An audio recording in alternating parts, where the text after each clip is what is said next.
오늘 저희들은 시편 23편의 말씀을 읽습니다. 한국 신앙인들이 좋아하는 성경 구절을 대라고 하면 아마 세 번째 안에 들어갈 그런 성경 구절입니다.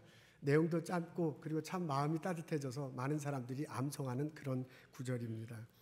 오늘 성경 구절 시편 23편을 읽어보면 떠오르는 이미지가 있습니다. 양을 안고 있는 목자의 모습입니다. 여호와는 나의 목자시니 내가 부족함이 없으리로다 라고 이렇게 첫 절을 시작하고 있습니다.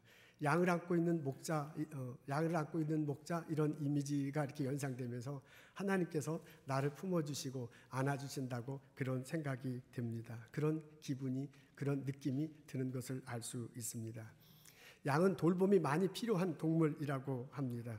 눈이 나쁘고 방향 감각이 없대요. 그래서 스스로 집을 찾아오기도 어렵다고 합니다. 한 번 길을 잃어버리면 자기도 그냥 모르게 헤매고 집을 못 찾아온다고 합니다. 고집이 굉장히 세다고 그래요. 그래서 자기가 다니던 길로만 다니려고 하고 다른 길은 다니지 않으려고 한다고 합니다. 이기적이고 제멋대로인 그런 모습도 많이 있다고 합니다. 일단 푸른 초장에 가서 풀을 먹기 시작하면 이것을 계속 먹는데요. 그래서 그냥 내버려 두면은 다른 양들과 나눠 먹는다 이런 생각이 없고 그냥 내버려 두면 계속 먹어가지고 완전히 황무지가 될 정도로 먹어버린다고 합니다. 양은 방어 능력도 부족합니다. 그래서 맹수들이 쳐들어왔을 때 자기를 스스로 보호하기가 참 어렵습니다. 날카로운 이빨이 있는 것도 아니고 뿔이 있는 것도 아닙니다.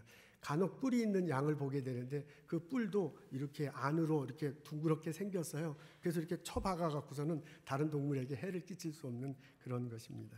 한마디로 양들은요, 목자가 돌보지 않으면 살아남기가 어렵다고 합니다. 양들을 목자가 돌보지 않으면 굶어 죽기 십상이고요. 길을 헤매다가 광야에서 죽기 십상이고 맹수에게 잡혀서 죽기 십상입니다. 이런 양들을 목자가 이렇게 잘 돌봐주고 있습니다. 그렇게 목자가 양을 잘 돌보는 것이 오늘 시편 23편에 이렇게 그려져 있거든요. 그래서 우리가 시편 23편을 읽어보면 하나님께서, 예수님께서 이렇게 우리를 잘 보살펴 주는구나, 잘 돌봐주는구나 하는 그런 느낌을, 그런 은혜를 우리가 체험할 수 있습니다. 시편 23편은 6절로 되어 있는데요. 1절에 보면 그렇게 하나님께서 우리를, 여호와 하나님께서 잘 돌봐주신다라고 말하고요. 그 중간에 어떻게 돌보시는지를 구체적으로 말하는 내용을 볼 수 있습니다. 첫째, 하나님은, 목자 되신 하나님이 우리를 인도하신다라고 그렇게 이야기하고 있습니다. 2절과 3절에 보면요. 그가 나를 푸른 초장에 누이시며 쉴만한 물가로 인도하시는도다. 내 영혼을 소생시키시고 자기 이름을 위하여 의의 길로 인도하시는도다 라고 그렇게 적혀져 있습니다. 필립 켈러가 목사님이신데 이분이 목사님이 되시기 전에 동아프리카 지역에서 그 양들을 친 경험이 있대요. 8년 동안 양들을 쳤는데 그러면서 양들의 습성 이런 것들을 아주 잘 아시는 분인가 봅니다. 이분이 양과 목자란 책을 썼는데 거기에 보면 양들이 어떤 때 이렇게 눕는가, 푸른 초장에 갖는다고 다 눕는 게 아니고 어떨 때 양이 눕는가를 적어놓은 글이 있습니다. 양은 겁이 많기 때문에 두려움에서 벗어나기 전에는 눕지 않는데요. 양은 양무리 사이에서 싸움이 생기면 눕지 않는다고 합니다. 그리고 양은 파리나 기생충이 자기 몸에 있으면 그렇게 눕지를 않는다고 합니다. 그리고 양은 배가 부르기 전까지는 눕지 않는다고 합니다. 그러니까 한마디로 해서 양이 굉장히 까다로운 거예요. 이 까다로운 양들을 잘 돌봐서 충족할 때 그때서야 이제 양들이 푸른 초장에 눕는 것을 볼 수 있습니다. 이런 식으로 목자들이요, 이 까다로운 양들을 잘 돌봐. 그것이 묘사되어 있어요. 그것이 우리들이 들을 수 있는 소리입니다. 그런 것들을 들을 때 우리가 느껴오는 것이 있어요. 아, 그러면 하나님께서 우리들도 우리 까다롭잖아요. 나 신앙인으로서 굉장히 까다로운 사람이에요.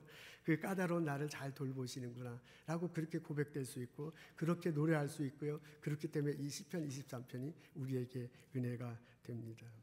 양들은 몸이 둔해서 간혹 몸을 가누지 못하고 뒤집어진다고 합니다. 근데 이게 양이 한번 이렇게 뒤집어지잖아요. 그러면 자기 스스로 이렇게 일어나지를 못한대요. 그렇게 생겼대요. 그래서 양이 한번 이렇게 뒤집어지면 깜짝 놀래가지고 네 다리를 막 이렇게 하면서 그러다가요 막 패닉 상태에 빠진다고 합니다. 그래서 그 상태에서 꼼짝을 못 한대요. 근데 양과 소는 이게 되새김질하는 동물이잖아요. 그래서 위 안에 4개 이렇게 방이 있대요. 그래서 되게 이제 이게 풀 같은 걸 먹으면 첫 번째 방에 이렇게 무조건 쌓아놨다가 나중에 이제 그걸 꺼내서 되새김질해서 두 번째, 세 번째, 네 번째 이렇게 집어넣는데요. 근데 양이 이렇게 벌러덩 뒤집어졌을 때 그대로 있으면 첫 번째 방에 바로 가스가 찬다고 합니다. 근데 이 방에 그 위 안에 가스가 차면 그러면서 혈액순환이 잘 안 되고요. 혈액순환이 안 되다 보면 바로 몸이 굳어진다고 합니다. 근데 이게 바로 불과 몇 시간 만에 이렇게 벌러덩 넘어지면 몇 분 안에 이런 일이 벌어진다고 해요. 그래서 이걸 이 벌러덩 넘어졌을 때 얼른 세워주지 않으면 양들이 곧 죽어버리고 만다고 합니다. 이렇게 벌러덩 넘어졌을 때 바로 이렇게 세워져 가지고 목자가 할 일인데 뭐냐면 마사지를 해줘야 된대요. 이렇게 막 양을 마사지해서 갖고 위에 있는 가스가 이렇게 나가도록 그렇게 해줍니다. 그래서 이렇게 마사지를 다 이렇게 해줘 갖고서는 걸어가게 하면 좀 걸어가다가 다시 훌라당 넘어진대요. 덜 돼가지고 그러면 다시 세워서 이렇게 마사지를 해줘서 가스를 이렇게 나가도록 해줘야 그렇게 되어든다고 합니다. 하여간 양들이 무척 까다로운 것을 알 수 있습니다. 근데 그 까다로운 양을 목자들이 잘 보면서 벌러덩 넘어졌을 때 다시 세워주고 쓰다듬어 주면서 그렇게 양들을 돌보고 인도합니다. 하나님이 우리를 이런 식으로 돌보신다. 하나님께서 나를 이렇게 인도하신다라고 이 양들에 관한 습성을 생각하고요. 이 시편을 읽으면 내게 그런 깨달음이 와요. 그래서 이 시편 23편이 우리들에게 은혜가 됩니다. 두 번째 시편 기자는요. 목자 되신 하나님이 우리를 환난 가운데서 지켜주신다라고 그렇게 노래하고 있습니다. 4절입니다. 내가 사망의 음침한 골짜기로 다닐지라도 해를 두려워하지 않을 것은 주께서 나와 함께 하심이라 주의 지팡이와 막대기가 나를 안위하시다라고 그렇게 노래하고 있습니다. 이스라엘에도 겨울과 여름이 있습니다. 뭐 겨울이 막 우리처럼 이렇게 춥지는 않지만은 여름이 있습니다. 그래서 봄이 되면은 겨울에는 있다가 봄이 되면 양들을 데리고 초원지대를 찾아가야 되는데 근데 그 초원지대를 찾아가다 보면 높은 산악지대를 이렇게 넘어가는 때가 많이 있습니다. 그렇게 이동할 때 양들에게 참 위험합니다. 산길을 이렇게 가기도 하고 협곡을 가다 보면 돌도 떨어질 수 있고요. 양이 이렇게 다른 데로 떨어질 수도 있습니다. 가끔가다 양들이 독초인데도 그 독초인 것을 모르고 이렇게 먹으려고 하고 그러기도 한데요. 그럼 이제 그걸 못 먹도록 이렇게 해야 합니다. 이런 식으로 목초지를 그 초원지대를 찾아갈 때 여러 가지 위험 요소가 많은데 그 위험 요소를 목자들이 잘 보면서 가지 못하게 하고 가도록 하게 하고 돌보면서 양들을 초원지대로 가게 하는 것을 볼 수 있습니다. 목자들이 대체로 2개 막대기를 이게 2개를 갖고 있는데 하나는 이제 긴 거고 그게 이제 지팡이고요. 또 하나는 이제 짧은 막대기 같은 것을 갖고 있대요. 근데 그 지팡이는 말 그대로 지팡이야. 자기가 이렇게 지팡이를 이렇게 하기도 하고 혹은 그 지팡이를 가지고 양들이 다른 데 갈 때 가지 못하도록 이렇게 툭툭 치기도 하고 그런다고 합니다. 이제 지팡이는 이제 그런 데 사용합니다. 근데 이제 막대기는 좀 짤막하고요. 그리고 막대기 끝에 이렇게 울퉁불퉁한 것이 있는데 그거는 이렇게 양들이 가다 독초를 먹으면 그 목자가 이렇게 던진대요. 던지면 양들이 깜짝 놀라서 이게 먹으면 안 되는구나 하고 이렇게 다시 무리로 돌아오기도 하고요. 가끔 늑대 같은 동물이 나타나는데 그 막대기를 던져서 늑대를 몰아치기도 한다고 합니다. 이런 식으로 목자들이 양들을 보살피고 환난 가운데 지켜주십니다. 이런 목자들의 생활 태도하고요. 그리고 시편 23편을 읽으면 우리가 그냥 느껴져요. 아, 하나님께서 그렇게 목자들이 양을 환난 가운데서 보살피는 것처럼 나도 그렇게 보살펴 주시겠구나 하는 그런 고백이 됩니다. 그래서 이 시편 23편은 우리들에게 참 은혜로 다가옵니다. 세 번째는 목자 되신 하나님이 우리를 승리케 하신다라고 그렇게 노래하고 있습니다. 5절에 보면은 주께서 내 원수의 목전에서 상을 베푸시고 기름으로 내 머리에 바르셨으니 내 잔이 넘치나이다라고 그렇게 노래하고 있습니다. 그래서 읽어보면 그냥 읽은 대로요 갑자기 상이 쫙 펼쳐질 것 같아요. 그리고 거기 아주 귀빈 대접으로 내가 이렇게 설 것 같은 그런 상상력이 듭니다. 이스라엘 지역의 사람들은 귀빈이 왔을 때 머리에 이렇게 기름을 발라주는 그런 습성이 있대요. 그러니까 그렇게 내가 대접을 받는 거야. 그리고 그 안에 막 상이 이렇게 쫙 보여지는데 여기에 술잔이 있는데 그 술잔이 막 넘치도록 채워준다니까 한다니까 그것이 참 나에게 큰 기쁨이 됩니다. 그것을 원수의 목전에서 한다. 그러면서 이것을 읽다 보면 이것을 노래하다 보면 느껴지는 게 있어요. 원수를 통해서 나를 그 원수가 사람마다 상황마다 다르겠지만은 승리케 하시는 하나님을 노래할 수 있습니다. 그래서요 이렇게 시편 23편의 기자들은 하나님이 우리를 인도하신다. 그리고 하나님이 환난에서 우리를 보호해 주신다. 하나님이 우리를 승리케 하신다라고 이렇게 노래하는 것을 볼 수 있습니다. 여러분 시편 23편은 6절로 되어 있어요. 그러니까 1절에 돌보신다 이렇게 하고요. 2절부터 5절까지 요 세 가지를 말하고 난 다음에 6절에 이제 이런 찬양이 나옵니다. 이렇게 하나님께서 나를 인도하시니, 하나님께서 나를 이렇게 환난 가운데서 돌보시니, 이렇게 하나님께서 나를 승리케 하시니 내가 여호와의 전에서 여호와 하나님을 찬양하겠다라고 그렇게 노래합니다. 내가 여호와의 전에 영원히 거하겠다라고 그렇게 나를 이렇게 인도하시는데, 나를 이렇게 지켜주시는데, 나로 하여금 승리케 하시는데 그 하나님이 계시다고 고백하는 성전에서 찬양드리고 그 하나님과 더불어 있는 것이 당연하다라고 이렇게 생각하고 그렇게 노래하면서요, 내가 여호와의 집에 영원히 거하겠다라고 그렇게 노래하는 장면을 볼 수 있습니다. 그래서 나의 평생에 선하심과 인자하심이 정녕 나를 따르니 내가 여호와의 집에 영원히 거하리다라고 그렇게 노래하고 있습니다. 너무 좋아요. 참 좋아요. 이것을 읽으면요, 이것을 암송하면 마음이 따뜻해져. 아마 우리들 모두가 다 이 시편 23편을 좋아할 것입니다. 시편 23편에서 특별히 해설을 달지 않더라도 느껴지는 것들이 있는 것을 볼 수 있습니다. 제가 이번에 설교를 준비하면서 이런 생각을 해봤습니다. 아, 양들이 그런 습성이 있구나. 근데 그 양이 곧 우리들이고 목자가 곧 예수님이고 하나님이라면 어떻게 보면 양들의 그런 습성이 우리들에게도 나에게도 그대로 나타나는 것을 솔직하게 고백할 수밖에 없습니다. 양들은 굉장히 고집이 세다잖아요. 그리고 그냥 그 고집이 세가지고 자기가 잘난 줄 알고 그냥 자기 대박살을 해요. 그리고 풀을 먹을 때 좀 다른 양도 양보하고 이거 나중에 먹자 이런 생각도 없이 그냥 무조건 다 먹어버린대. 그러니까 그 모습이 어떻게 보면 우리들의 모습하고 비슷한지도 모릅니다. 근데 더 재밌는 건 이게 발라당 넘어져갖고 꼼짝 못한다는 거. 발라당 넘어져서 자기 스스로 일어서지도 못하고 꼼짝없이 그대로 있다가 죽어버린다는 게 참 아프기도 하고 가슴 아프기도 하고 그게 우리들의 모습인 것 같이 여겨지기도 합니다. 우리 신앙생활하다가 벌러덩 넘어질 때 있잖아요. 그리고 그냥 그대로 있으면 나도 그냥 죽어버리는 거야. 근데 누군가가 옆에서 이걸 세워줘야 돼. 누군가가 나를 마사지 해줘야 돼. 나를 위해서 기도하고 나를 위로해줘야 돼요. 우리 같이 신앙생활하는 우리들이 누군가가 그렇게 해줄 수도 있을 뿐만 아니라 여기서 이 시편 23편의 기자가 고백한 대로면 하나님께서 성령을 보내주시고요. 하나님께서 다른 사람을 내게 보내주셔서요. 내가 이렇게 벌러덩 넘어졌을 때 나를 세워주고 나를 마사지해주고 나를 기도해주고 나를 위로해주고 나를 하여금 다시 세우게 한다는 그런 생각을 들어봅니다. 그런 생각을 들으면 나 자신이 반성되기도 하고요. 나와 같이 신앙생활하는 형제 자매들이 얼마나 감사한가 하는 생각이 듭니다. 시편 23편 보면 이 시편 기자가 노래하고 있습니다. 여호와는 나의 목자시니 내가 부족함이 없으리로다. 그 여호와 하나님이요 나를 인도하신대요. 그 여호와 하나님이요 나를 환난 가운데 지켜주신대요. 그 여호와 하나님이 나를 승리케 하신대요. 그래서 그 여호와의 전에 그 선하심과 인자하심이 나를 정녕 나를 따르니 내가 여호와의 집에 영원히 거하리라고 노래하고 있습니다. 이 여호와 하나님을 마음속에 모시고 그 여호와 하나님과 더불어 살아가는 것을 체험하는 나와 여러분 되시기를 소원합니다.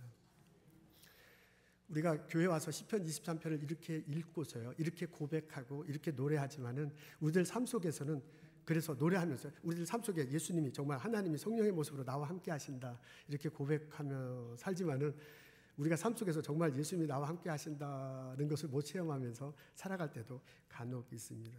근데 요새 보면 목자 되신 하나님을 노래하면서도요, 목자 되신 하나님보다 내게 더 가까운 것이 있습니다. 그래서 그것을 가지고 밤낮 붙들고 다니고 있는데 그게 뭔지 아시죠? 스마트폰입니다. 그래서 제가 보니까 스마트폰에 관한 시도 있어요. 남인철 씨가 쓴 시래요. 스마트폰은 내 목자시니, 제목이 그래. 스마트폰은 내 목자시니 내가 부족함이 없으리로다. 그가 나를 넓은 소파 침대에 눕게 하시고 재미있는 게임과 드라마의 세계로 인도하신다. 나에게 다시 새 게임을 주시고 당신의 속도를 위해 더 빠른 폰을 사게 인도하신다. 내가 공항이나 학교나 집이나 길을 갈 때도 심심함이 두렵지 않는 것은 그가 나와 함께하기 때문이다. 그는 내 가족이나 친구들 보는 앞에서 게임 머니와 포인트를 베푸시며 이게 있는가 봐요. 나는 모르는데 게임 돈이 나오는가 보죠. 내 머리에 헤드폰을 쓰게 하시어 나를 폼나게 만들어 주시니 내 즐거움이 넘친다. 나의 평생에 각종 앱과 인터넷이 나를 따르니 내가 스마트폰 세상에서 영원히 살 것이다. 이게 참 웃자고 하는 소리지만은 어떻게 보면 목자 되신 하나님보다도 스마트폰을 더 따라가고 있을지도 모른다는 생각도 해봅니다. 오늘 시편 기자는 스마트폰이 편리하지만 영원한 나의 목자가 될 수는 없습니다. 오늘 시편 기자가 노래하고 있습니다. 여호와 하나님이 영원한 나의 목자시다. 그분이 나를 인도하신다. 그분이 환난에서 나를 지켜주신다. 그분이 나를 승리케 하신다. 이 여호와 하나님을 고백하고요, 그 여호와 하나님과 승리하면서 살아가는 나와 여러분 되시기를 주님의 이름으로 축원합니다. 아멘. 제가 몇 년 전에 시편 23편에 관한 것을 공부하다가요, 자료를 조사하다가 신기한 것을 발견했습니다. 조성욱 목사라는 분이 계신데 그분이 이 시편 23편에 관한 글을 쓴 것을 보았습니다. 이분이 히브리 대학교에서 박사 학위를 했네요. 히브리 대학교가 이스라엘 예루살렘에 있습니다. 예루살렘 북쪽에 있는 대학교인데 이스라엘에서 가장 좋은 대학교입니다. 근데 이제 거기에서 이제 공부를 하고 이분이 쓴 글이에요. 시편 23편에 대해서. 근데 이분이 쓴 글에 의하면 이렇습니다. 시편 23편에 12개의 동사가 나온다고 합니다. 이게 6절이잖아요. 거기에 12개의 동사가 나오는데 그 중에서 10개가 미래형이고 2개가 과거형이다라고 그렇게 주장하고 있습니다. 히브리어 자체가요, 시제를 명확히 하기가 참 애매모호합니다. 우리 영어는 현재, 미래, 과거, 현재 분사, 과거 분사 이게 눈에 보이잖아요. 근데 히브리어 자체는 그렇게 현재다, 미래다, 과거다 이걸 말하기가 좀 애매합니다. 그리고 원래 고대 히브리어는 또 모음이 없었어요. 자음만 있었어요. 그래서 이제 더 헷갈리고는 하는데, 하여간 이분의 주장은 시편 23편의 내용과 문법에 담겨 있는 뉘앙스를 살려서 제대로 번역하면 10개가 미래형이다라고 그렇게 주장하는 거예요. 그래서 시편 23편에 벌어지는 내용들이 지금 벌어지는 게 아니고 미래에 벌어지는 것이다라고 그렇게 주장하는 것입니다. 우리들은 일반적으로요, 지금 시편 23편을 보면은 이렇게 내용면에 있어서나 혹은 영어로 보면 이제 시제가 분명한데 현재형으로 대체로 되어 있어요. 그리고 4절과 6절에 이제 미래형으로 이렇게 되어 있습니다. 그래서 우리들이 일반적으로 이해하기로는 지금 우리는 푸른 초장에 누워 있어. 맑은 시냇물가에 있는 거야. 그리고 나중에 험한 산 골짜기에 혹시 가더라도 미래 하나님께서 지켜주실 거다. 우리는 그렇게 일반적으로 이해하고 있습니다. 근데 이분의 주장에 의하자면, 이렇게 주장하자면은 지금 이 사람은 이분은요, 푸른 초장 맑은 시냇물가가 미래에 있을 거예요. 내가 푸른 초장 맑은 시냇물가로 가고 있는 중이야. 그러면 지금은 뭐냐? 지금은 약간 명확하게 나와 있지 않지만 그 글을 읽어보면 지금 나는 험한 골짜기를 가고 있는 중이다라고 이렇게 해석하는 것입니다. 그런가? 이건 뭐 우리가 이제까지 알고 있는 거하고 전혀 다른 건데. 그래서 제가 이거 궁금해가지고요, 이거 전공자인 사람한테 물어봤습니다. 저에게 이 김재환 전도사님 이거 전공입니다. 고대 히브리어 이거 맨날 그것만 들여다보고 있어요. 그래서 이게 진짜 맞는 거냐, 이렇게 해석해도 괜찮은 거냐라고 내가 질문을 해봤어요. 그랬더니 워낙 히브리어 문법이 복잡해서 그렇게 간단하게 미래형이다, 과거형이다 단정하기는 어렵다. 뭐 틀린 거는 이다, 이렇게 대답을 안 하는 거야. 그래서 좀 이렇게 하니까 좀 애매하게 대답을 했는데, 제가 이해하기로는, 그리고 이게 제가 이렇게, 저는 뭐 아주 더듬더듬 읽지만 제가 보기에는 틀린 거는 아니야.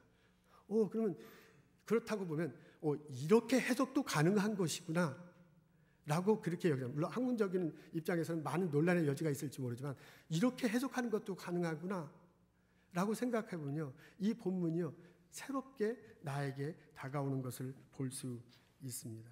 조성욱 박사는 이런 식으로 주장을 합니다. 예를 들자면 2절입니다. 이 앞에 이렇게 적어놨는데요, 이게 저도 잘 모르는데 폼 잡느라고 저렇게 이렇게 멋있게 해놨습니다. 그 2절에 보면 그가 나를 푸른 초장에 누이시며 라고 이렇게 나와 있습니다. 근데 쉴만한 물가로 인도하신다 이렇게 했는데, 누이신다라는 그 동사가요, 야르비제니라고 이렇게 읽는데, 이게 현대 히브리어에는 아이들을 훈육한다, 양육한다라고 그렇게 쓰이기도 한다고 합니다. 그러한답니다. 근데 이렇게 아이들을 훈육하고 양육하는데 말을 안 들으면 막대기로 너 그러면 안 돼라고 이렇게 막 혼을 내면서 훈육하는 그런 의미도 이 동사 단어에 숨겨져 있다는 거예요.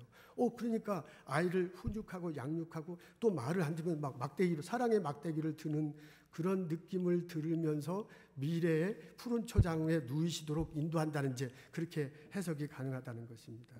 두 번째 보면은 물가로 인도하신다라고 이렇게 되어 있는데 예나 할레니라고 이렇게 있습니다. 이것은 마치 물이 흐르듯이 이렇게 인도한다는 건데 물 흐르는 것이 우리가 볼 땐 물이 흘러서 이렇게 잘 흘러가니까 멋있다 이렇게 되지만은 사실 물은 흘러 내려갈 때 돌도 있고 이쪽으로 가야 되고 저쪽으로 가야 되면서 많은 것을 부딪히는 거잖아요. 부딪히는데 지나가는 거잖아요. 이쪽이 막히면 이쪽으로 가는 거고 이쪽이 막히면 저쪽으로 가는 거예요. 그러니까 사실 물이 흐르는 게 자연스럽다라고 우리는 표현하지만은 물 입장에서 볼 때는 많은 장애물을 부딪히고 이리 헤매고 저리 헤매면서 나가는 거예요. 그러다가 이제 물이 모이는 거거든요. 그러니까 물가로 인도하신다라고 얘기할 때 그렇게 여러 가지 장애물과 어려움을 겪어 나가면서 물가로 가도록 미래의 물가로 가도록 인도하시는 것으로 해석할 수도 있다라는 그런 내용입니다. 그래서 이분이 이런 식으로 논리를 전개하고요. 그게 이제 학문적 입장에서는 논란이 될 수 있는지 모르지만 이런 식으로 전개하면서 이렇게 해석을 다시 써놨습니다. 시편 23편은 다음과 같이 이해할 수도 있다라는 게 이제 이분의 주장입니다. 여호와는 나의 목자시니 제게 부족함이 없는 날이 반드시 올 것입니다. 푸른 풀밭에 나를 눕히시기 위해 때로 막대기를 사용하실 것입니다. 야, 저기가 쉼터야 라고 말할 수 있는 물가 곁으로 나를 인도해 가실 것입니다. 내 영혼은 기운이 다시 돌아오게 되고 주님의 이름을 위한 방향을 잡아 의의 길들로만 나를 인도해 나가실 것입니다. 때때로 죽음의 그늘 골짜기 안으로 걸어가게 되더라도 그곳에서 받은 재앙을 두려워하거나 무서워하지는 않을 것입니다. 왜냐하면 주님께서 저와 함께 하실 뿐 아니라 주님의 훈계의 막대기와 의지할 지팡이 그들이 나를 위로하실 것이기 때문입니다. 더욱이 주님께서는 저의 원수들이 보는 앞에서 내 앞에 진수성찬을 차려주시고 먹으라 하시니 이제 요건 과거야. 그리고 제 머리에는 올리브 기름을 이미 부어 놓으셨습니다. 이제 요 두 개가 과거예요. 그러니 어찌 저의 잔이 차고 넘치지 않겠습니까? 또한 보기에 좋은 것과 자비로움이 제가 사는 평생 동안 저를 따르오니 여호와의 집에 벌써 돌아와 여러 날 동안 머물며 교제하고 있으니 어느 것이 맞는가? 저는 잘 모르겠습니다. 근데 적어도 이게 히브리 문법 안에서 꼭 틀린 것이 아니라면 이렇게 해석도 가능한 것이라면 그럼 이 두 개를 놓고서 우리 스스로 받아들일 수 있다고 생각합니다. 나의 삶이 있습니다. 나의 환경이 있습니다. 그 삶 안에서 신앙의 눈으로 우리가 성경을 읽고요. 그럴 때 하나님께서 성령을 통해서 내게 은혜를 주셔. 내 마음이 가는 것이 있고요. 내게 은혜가 되는 것이 있어요. 우리는 일반적으로 이게 지금이야. 그래서 내가 지금 푸른 풀밭 맑은 시냇물가에서 푸른 풀밭에 누워 있고요. 맑은 시간에 물가에 있어. 근데 이대로라면 푸른 풀밭으로 가고 있는 중이야. 맑은 시내로 가고 있는 중이야. 근데 지금 나는 사망의 음침한 골짜기를 가고 있어. 내가 사망의 음침한 골짜기를 가고 있으라도 하나님이 나와 함께 하신다. 하나님이 나를 인도하신다. 하나님이 나를 환난에서 보호하신다. 하나님이 나를 승리케 하신다. 그래서 언젠가는 내가 맑은 물가에 가서 마실 날이 올 거다. 푸른 초장이 있게 될 거다. 라고 그렇게 해석하는 거예요. 저는요, 틀렸다 맞는다라기보다는 이렇게 우리가 내 상황 속에서 내 마음 가는 대로, 다시 말하면 하나님께 주신 은혜대로 이것을 받아들일 수도 있지 않는가라고 그렇게 생각이 들었습니다. 그렇다고 보면 나의 삶을 뒤돌아보게 됩니다. 요즘 나의 삶은 어떻습니까? 내가 보스턴에서 이민 1세대로 내가 살아가고 있는데 나의 삶은 푸른 초장에 지금 벌러덩 누워 있습니까? 맑은 시냇물가에서 생수를 퍼마시고 있습니까? 그런 분도 있으시죠. 그럼 영적으로나 혹은 경제적으로나 혹은 육체적으로나 그런 분들 있습니다. 그런 분들 괜히 내가 시비 걸자는 게 아니고 지금 그런 상황에 지금 있으면 참 그것도 감사한 거예요. 그 얼마나 감사해. 그러기가 쉽지 않아요. 그래서 그것 때문에 하나님께 감사할 수 있습니다. 지금 내가 푸른 초장 맑은 시냇물가에 있다면 그건 정말 하나님께 감사할 일이야. 근데 우리 알잖아요. 우리들 삶은 그렇게 녹록하지 않아. 우리가 푸른 초장 맑은 시냇물가를 얘기하지만 실제로 나의 삶은 푸른 초장 맑은 시냇물가로 가고 싶지 바라봐야만 하는 상황이지 지금은 아닐 때가 더 많거든요. 어떻게 보면 지금 나의 피지컬리 진짜 육체적으로 혹은 경제적으로 혹은 심리적으로 혹은 영적으로 사망의 음침한 골짜기를 걸어가는 때가 더 많은 게 우리들의 상황이에요. 요새 신문에 보면 계속 주가가 떨어진대요. 뭐 주가 떨어져서 나하고 뭐 어떻게 뭐 직접적인 건 없겠지만 하여간 주가가 자꾸 떨어지면 그만큼 경제가 나빠진다는 그런 거 아니에요. 오일 때문에 그렇다느니 뭐 중국 경제가 어떻고 그렇다면서 하여간 설명을 많이 해왔는데 하여간 뭐 왜 그런지는 잘 모르지만 주가는 계속 떨어지고 우리 경제는 어려워진다, 그런 이야기입니다. 신방을 가서 보면은 참 요즘처럼 지난 10년, 20년 동안 이 업종에서 일해 왔지만 요즘처럼 안 되는 경우는 참 없다라는 그런 소리를 들어요. 그러면요, 저는요 갑자기 이렇게 숨이 턱턱턱 막혀. 이거 잘 돼야 되는데 이거 어떻게 하면 좋을까? 그게 우리들의 상황이야. 그렇죠? 나는 하루하루 살아가면서요, 나이 들어가면서 건강이 옛날 같지 않습니다. 조금만 일을 해도 피곤하잖아요. 그 피곤이 참 풀리지 않습니다. 이게 취직이 잘 되면 좋을 텐데 왜 이렇게 취직하는 게 어려운지 모르겠어요. 경쟁이 심해서 그러기도 하고요, 상황이 나빠서 그러기도 하고, 하여간 여러 가지로 애를 쓰면서 우리 형제자매들 살아가고 있는데 속 시원한 결과는 잘 이렇게 나타나지 않아서 참 마음이 안타깝습니다. 그리고 살아가다 보면 이게 막 전혀 예기치 못한 일들이 발생하잖아요. 그래서 전혀 예기치 못한 일들이 발생해서 막 가슴이 찢어지고 막 어떻게 할 수 없는 이런 일들이 우리들 삶 속에서 벌어지는 것을 볼 수 있습니다. 이거 막 대책이 없어요. 같이 더불어 신앙생활하는 것도 좋은데 그렇기 때문에 오는 부대낌도 있잖아요. 그냥 말로 나를 툭툭 치고 행동으로 나를 밀어버리는 그런 사람들도 있습니다. 이런 것들을 생각해 보면요, 내가 이렇게 서 있는 것조차도 나 스스로가 신기할 정도로 느껴질 그럴 때가 있어요. 사망의 음침한 골짜기를 다닌다는 게 꼭 이런 거야. 이게 내 현실이야. 이런 것들이요, 나를 뒤죽박죽 나를 힘들게 하고요, 이런 것이요 엎치락뒤치락 나를 괴롭혀요. 육체적으로 어렵고 정신적으로 갈등이 돼요. 사망의 음침한 골짜기를 내가 잊지 않죠. 지금 보스턴에서 자동차 타고 이렇게 슝슝슝 달리고 있지만은 내 마음은요, 내 심리적인 갈등은요, 내 영혼의 상태는 꼭 사망의 골짜기. 그리고 그렇게 나를 몰아가는 그게 원수야. 이렇게 코로를 나로 몰아넣는 것, 그런 것 때문에 고통스러워하는 것, 그게 나의 모습이고요, 그게 나의 현실이야. 나는 바둥거리면서 2016년 보스턴 땅에서 살아가고 있습니다. 이런 나의 현실을 가지고요, 시편 23편을 읽어보면 그 23편이 세 개 다, 여호와는 나의 목자시니 내게 부족함이 없으리로다. 그가 나를 푸른 초장에 누이시며 쉴 만한 물가로 인도하시도다. 내 영혼을 소생시키시며 자기 의를 위하여 나를 의의 길로 인도하시는다. 이렇게 읽으면, 나의 삶을 뒤돌아보고 이렇게 그것을 묵상하더라면 하나님의 손길이 내게 오는 것이 느껴져요. 하나님이 내게 말씀하시는 것이 들려져요. 그러면 시편의 23편이 액자 속에 있는 것이 아니라요, 그 액자 속에 있는 모습의 그 예수님이요, 양들이 나와 함께해서 나와 같이 있는 것 같아요. 그래서 그 하나님이 말씀하시는 것 같아요. 내가 너를 푸른 초장으로 인도하겠다. 내가 너를 쉴 만한 물가로 인도하겠다. 내가 너를 환난에서 지켜주고 내가 너를 인도하고 원수들을 이기도록 하겠다 라고 내게 느껴져요. 내게 고백돼요. 저는요, 시편 기자의 위대함이 바로 여기에 있다고 생각합니다. 그 사람의 위대함은 바로 여기에서 푸른 초장 맑은 시냇물가를 노래한 것도 있겠지만은, 그 사람 마음속에 푸른 초장 맑은 시냇물가로 인도할 것이다. 내가 지금 사망의 음침한 골짜기를 가더라도 그곳에 가서 정말 눕고 내가 얼마나 까다로워. 이 까다로운 나의 영혼이 정말 푸른 품밭에 눕고 정말 이 갈망에 걸리던 내 영혼이 맑은 시냇물을 맞을 거다라고 믿고 미래를 보고 노래한 것. 그게 바로 시편 기자의 위대함이라고 생각을 합니다. 하나님이 나를 사망의 음침한 골짜기에서 인도하실 것입니다. 하나님이 나를 환난에서 보호하실 것입니다. 하나님이 나를 승리케 하실 것입니다. 그래서 언젠가 나의 가족들과 함께, 나의 형제자매들과 함께 푸른 초장에서 눕는 날이 올 것입니다. 맑은 시냇물가에서 생수를 마시는 그런 날이 올 것입니다. 이 깨달음이, 이 고백이, 이 체험이 우리들 모두에게 있기를 주님의 이름으로 축원합니다. 지금 여러분 앞에 사진 한 장이 있습니다. 2차 대전 때 중국 오지에 말 타고 가던 사진 기자가 찍은 사진이라고 합니다.